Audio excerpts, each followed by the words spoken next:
I think a question mark is a completely useless piece of punctuation. Because do you really ever not know if somebody's asking you a question? Like, how are you? I didn't know that was a question until they put the question mark. When you die, what position do you want your hands to be in? If I die tragically, I want it to be in a manner where people are like, oh, that dude went out terribly. I want my arms to be in the position in which I died, actually. So if I was like getting hit by a bus, they would just be up like this. Like if I fall off a building, I just want to be laid out the way that I landed on the ground. You know what I mean? Just like a pancake, like flat out. Is there anything maybe more scarier than that? Like, say you just accidentally fall off a building and like you're dying, like you're dead. The only thing that I would think maybe is a little bit more scary is drowning. Because maybe somehow you fall off a building and survive. Maybe. Like you land on somebody else, or there's a truck carrying mattresses that has, like, it's open. Maybe somehow. But I would think that either, like, falling to your death or drowning would be the scariest, because it's just over. It's like there's nothing you can do. There's nothing you can do. Yeah, that's terrible. What a way to kick off the episode. Okay, but if you were in a coffin, where would you have your hands?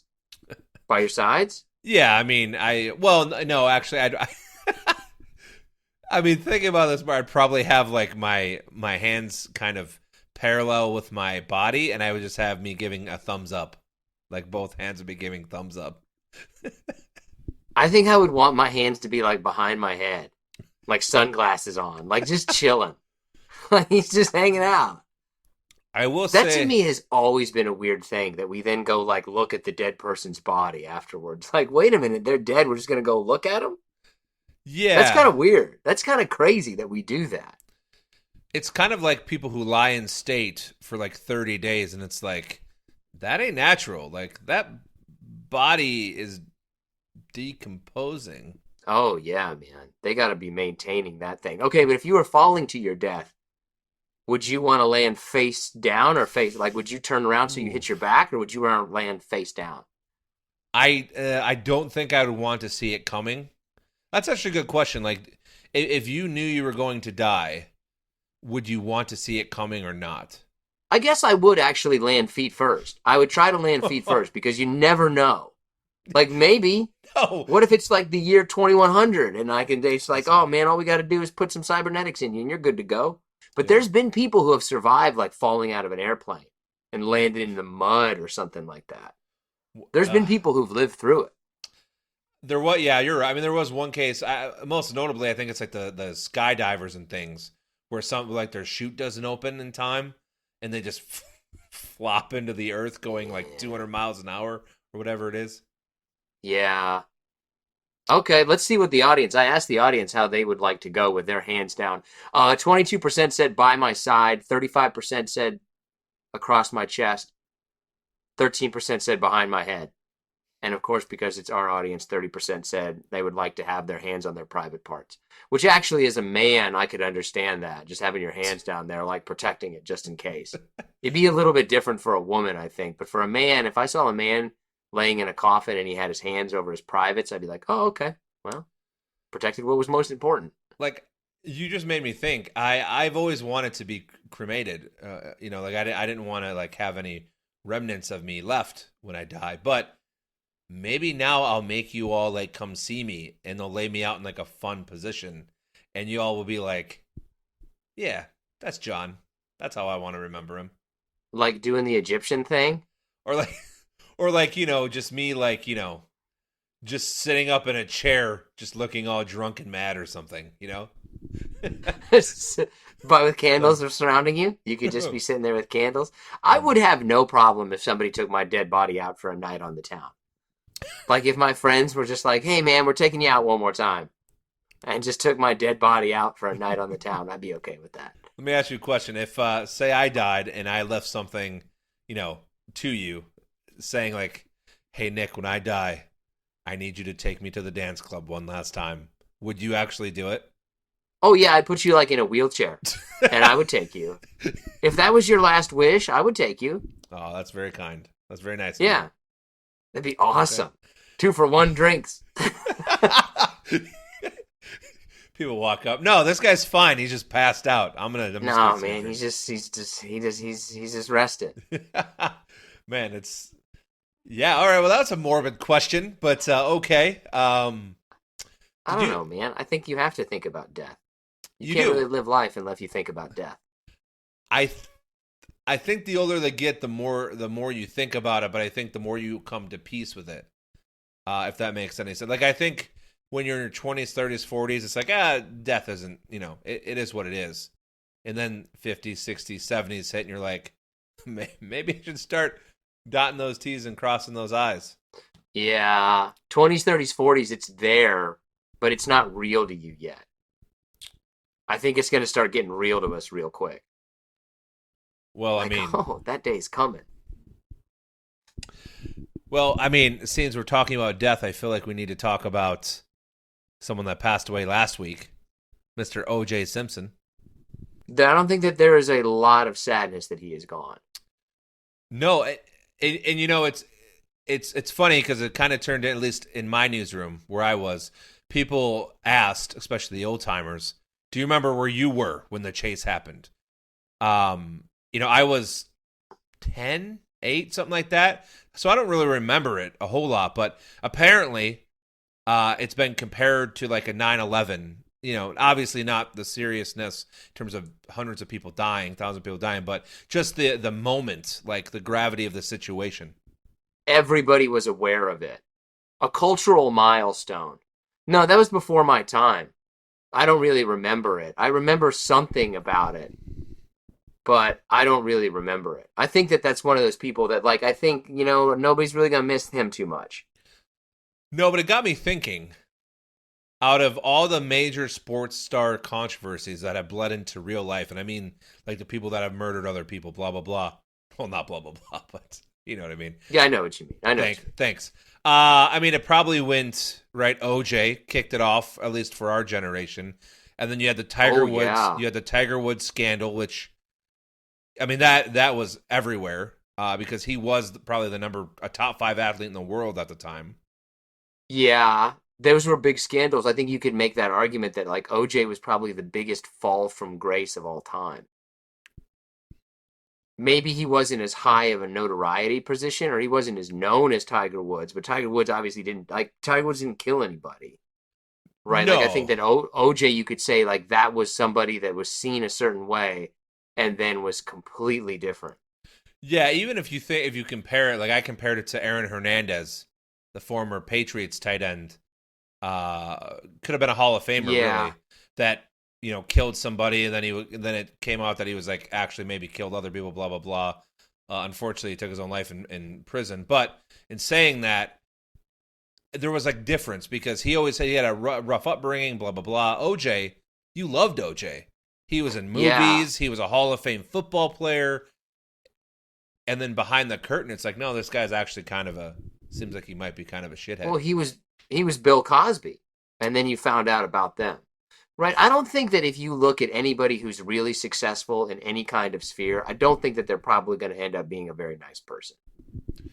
Like, you don't get to those kind of places being a nice person. Let me ask you a very dark humor question. But if you were going to get murdered, say it was inevitable, would you have it be by somebody famous like that, or just by a no-name person? Well, I mean, I'd like people to, remember me, I guess, a little bit. I guess you got to take your 15 minutes however you get it, I guess, by somebody famous. I've always put down there that I've, like, eaten by a bear. That was my thing. It's like, I would like to be eaten by a bear, because if you go to wherever you go afterwards and people are sitting around telling stories and like, how did you go? Oh, I fell asleep. How did you go? Oh, heart attack. How did you go? I got eaten by a bear. Like, what? That's a story. That's the story. That's a way to experience the last thing that you would ever experience. I think death is something that we will obviously all have to go through. You might as well see what it's like. I just, without bringing religion into it, because we know religion and politics are the two things shying away from, I would be really upset if I died like this horrific death, like getting sucked into a jet engine, or something, or being eaten by a polar bear, and then I just die. Like, like I Oh, it's just over? You don't get to like tell anybody? Or yeah, just be like, yeah, I agree with that. I actually agree with that. Like, right? You want to be able to like talk about it afterwards. yeah. Like I want to That's be that's a jip. You got gypped. like, what if you go to some dining room table and you're just sitting with other people that have been eaten by bears throughout history? Like that would be great conversation. Oh, that You know? depends how that decides where you go when you die is the method of your death. Yeah. That's the thing is there's probably nobody who's completely alone. Like I wonder what would be the most unique manner of death in all of human history. Like the craziest way or the most unique way somebody has died. Because it's always one of those things like no matter what has happened to you in life, no matter how strange the circumstances, just because of the sheer population, there's probably thousands of people that also has happened to at some point. Yeah, and then you just go back through time, and of course, I mean, you literally, everyone out there that's listening to this right now, you could think of any awkwardly way to die, and it's probably happened to 1,000 people in over the course of history. That would be crazy if that decides where you go. Like, okay, how'd you go? Heart attack. All right, you're in room 6. Yeah, like, but like, You there's a wait lung list. cancer, room 7. That's Like, where you're going. like That'd yeah, be crazy. Like, who knows, man? It might be right. I You got to be organized. that if there is a heaven, that is what I want it to be like. So that'd be great. Okay. All right. All right. All right.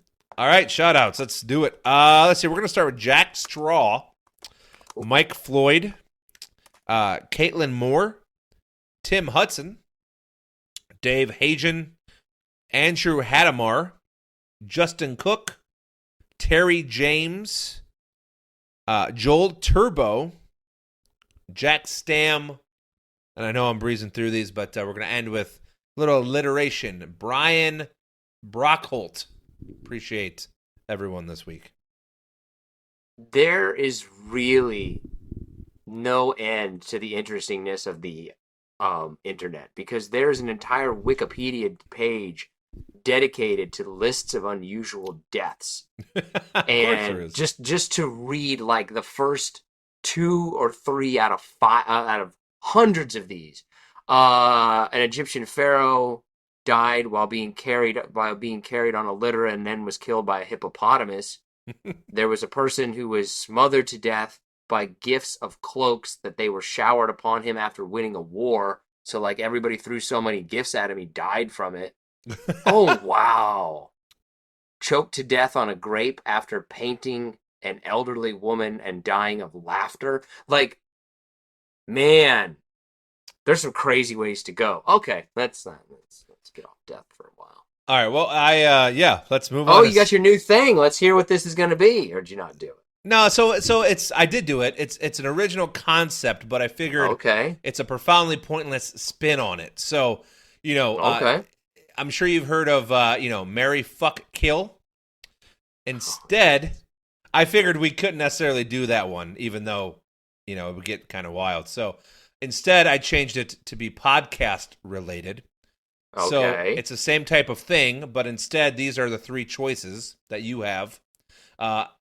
So here we go. Have on the podcast, be the main spokesperson for this podcast, or have this person win a contest in which you and I have to spend an evening out in the town with them. Okay. So those are the so options. have them on the show, have them be a spokesperson, or have to hang out with them. Yes. Okay. All right. Gotcha. So here we go. So I picked 3 sets of 3. So we'll go from there. And these are completely random names that I literally just thought of off the top of my head. Okay. All right. Antonio Brown, former NFL football player that went crazy. Oh, yeah. That's CTE right there. Kim Kardashian or Kanye. Oh, crap. And by the way, those on the show, I am not a fan of kind of like a clickbait general, like have somebody on there just because it's going to get a lot of clicks kind of stuff. Like I don't like to kind of encourage stupidity. Oh, man. I guess have on the... Go Kim has to be the spokesperson. Sure. I guess have on the show would be Kanye West. Because, okay, the justification for having Kanye West on the show is that even though he has all of these other things, he is incredibly talented at music. Like, he is really good at that, and it would be interesting to kind of pick the brain of somebody who is uniquely talented in one area, despite all the other things, and then hang out with Antonio Brown just because that's going to be crazy. Just be like, what's this going to be like? I agree with you. I feel like you could probably swap Brown and Kanye, though, because I feel like either circumstance, if you have them on a podcast, they're probably going to say something really ignorant that's going to get us in trouble. Or if you go out with them, they're also going to do something that's probably going to get you in trouble. So you're kind of screwed either way. Yeah, I don't think I would want to hang out with somebody super, super famous. That seems like that would be a pain in the ass. Like, I don't think you could really have that much fun. Yeah, well, especially with either Normal of them. People wouldn't. Yeah, right? Okay, all right. All right, round 2. And by the way, you can do this at home if you want. Let us know what you think. All right, so round 2, Liver King. You're familiar with that guy. Logan Paul or Clint Eastwood? Oh, well, Clint Eastwood would be on the show because that's the... Oh, wait. God dang. I can't stand people like Liver King. Liver King was this guy who basically pushed forward this big thing about ancestral life, that if you eat liver and you do these things, you'll be a man again. And then it turns out he was completely full of crap and basically just took steroids, which anybody who looked at him for a second, had any sort of knowledge, would immediately know that that's a huge lie. I despise people like that who knowingly lie and manipulate people. So I would like to interview him and try my best to kind of tear him apart. Okay, good. Clint Eastwood. I'd hang out with Clint Eastwood to get the stories. Like, I mean, I'm not a huge fan of Clint Eastwood, but I mean, that would be kind of interesting. Also, no. He's 93. Exactly. I don't think we're going to have many. Well, who's the other option? Logan Paul. Oh, I'll have him as the spokesperson, simply because he's famous. Like, all right, let's bite the bullet here. But wait, I can't remember which one's which. Which one's the wrestler? Which one's the boxer?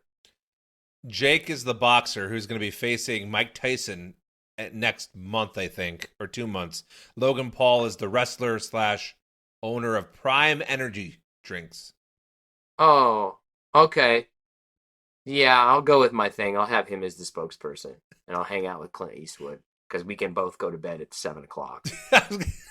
It's really a lose-lose there, because Clint Eastwood isn't going to be able to talk. He may actually pass away while you're eating dinner. So you probably just put him in cross his arms, maybe? I don't know. That's Dirty Harry, man. You can't disrespect Dirty Harry like that. I mean, he is. Round 3, Jeb Bush, Miley Cyrus, or your most hated in-law? Oh, God dang it. Which one's Jeb Bush? George, one of the Bushes? Yeah, he's Junior's or Senior's son, but he ran against Trump in 2016. Oh God, I don't remember him. Okay. Not really. I mean, I'd be interested in Miley Cyrus. She's probably got some interesting stories, right? She is talented. She was somebody that at first you thought like, oh, there's no talent there, but I think that she actually has some talent in what she does. So probably have her on the show. I would hang out with my in-law, because then I could say like, well, I hung out with them and I never got to do that again. And then I'd have Jeb Bush be the spokesperson, and then just like never give him any jobs. Yeah, any politician, I don't care who it is. Like, no. I don't even know what he's doing now. But anyways, well, that's it. Hopefully you liked it. I'll bring it back next week, a little better, a little bigger. We'll see. Okay. Are you ready for our top 5 then? I am. Yes, I am. Okay. I was going to say something. So our top 5 is top 5 punctuation marks. Commas, periods, apostrophes, parentheses, dashes, dots, semicolon, colon, all that kind of stuff. What's your number 5? This is the. I just want to put this precursor out there that I feel like out of all of the top fives we've ever done throughout the last 5 years or whatever it's been, this is the dumbest yet hardest one I've tried to fill out. Oh, it's difficult. Yeah. So in saying that, my number 5 is the problem is I don't even know if these are punctuation. I think they are punctuation marks. So I'm gonna go with a semicolon. I can't stop laughing because I literally spent 20 minutes today going like, is that punctuation? I think it is. No, it isn't. Wait, it is. So You could have just Googled the list of punctuation marks, man. There's 26 of them. Well, there didn't need to be so many I went back and questions forth here.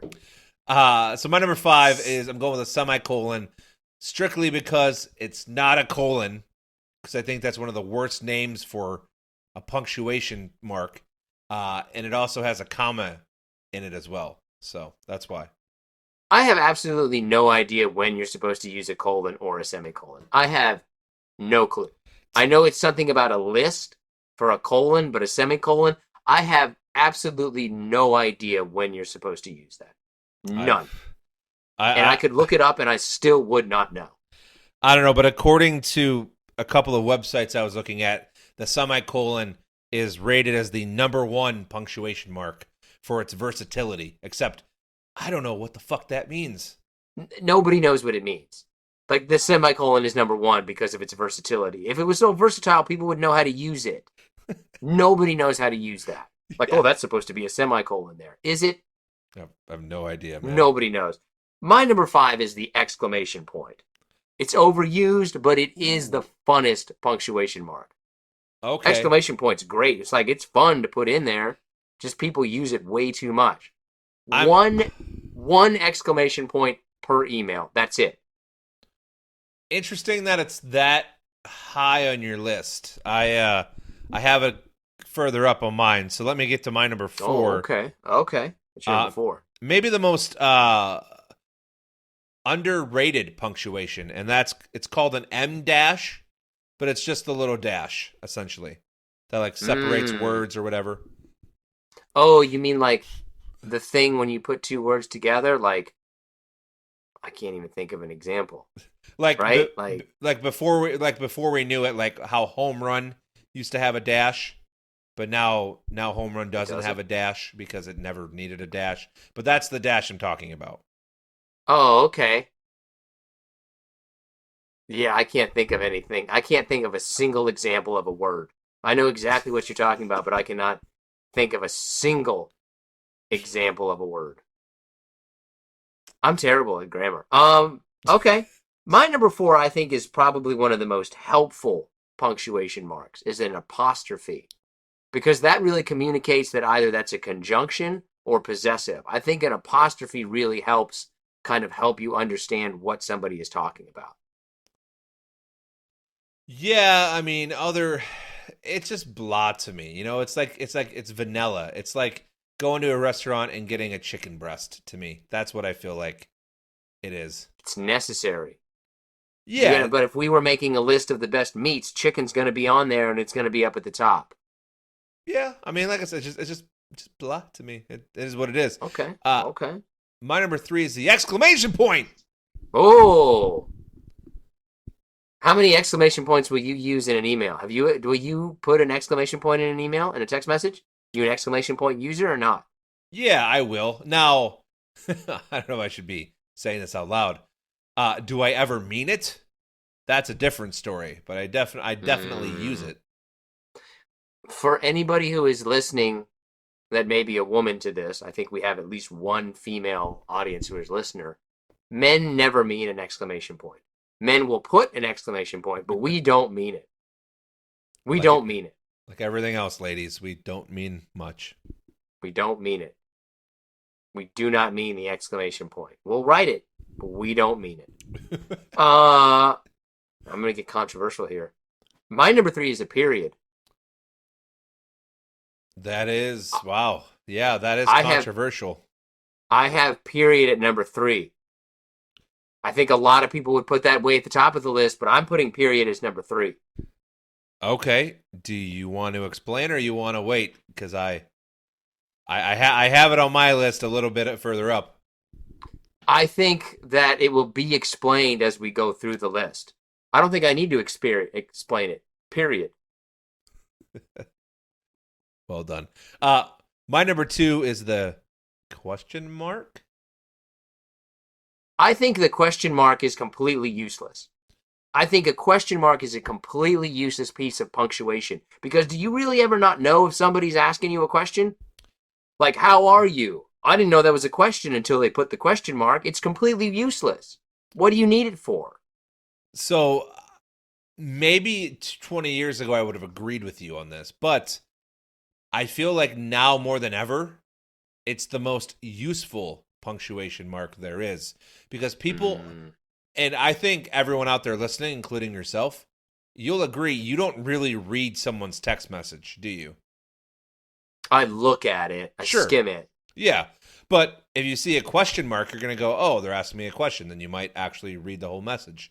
Obviously, my number 1 is probably pretty self-explanatory at this point, but I feel like the question mark is the most useful punctuation mark.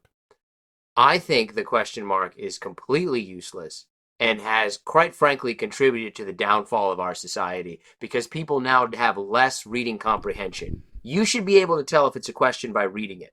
You don't need a question mark there. Nobody should be confused about, was that a question? But I mean, you can say that for half of the 26 punctuation marks then. Like, so don't put an exclamation point at the end of a sentence. Are people supposed to just be able to know that that person's excited? No. I think that those other ones you need some clarification. Nobody needs clarification is the question like, what time will you be home? Like, oh God, well they put a period. I guess it's not a question.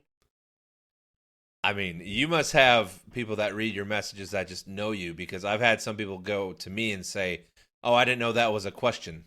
So. Well then you've got to write better or read better.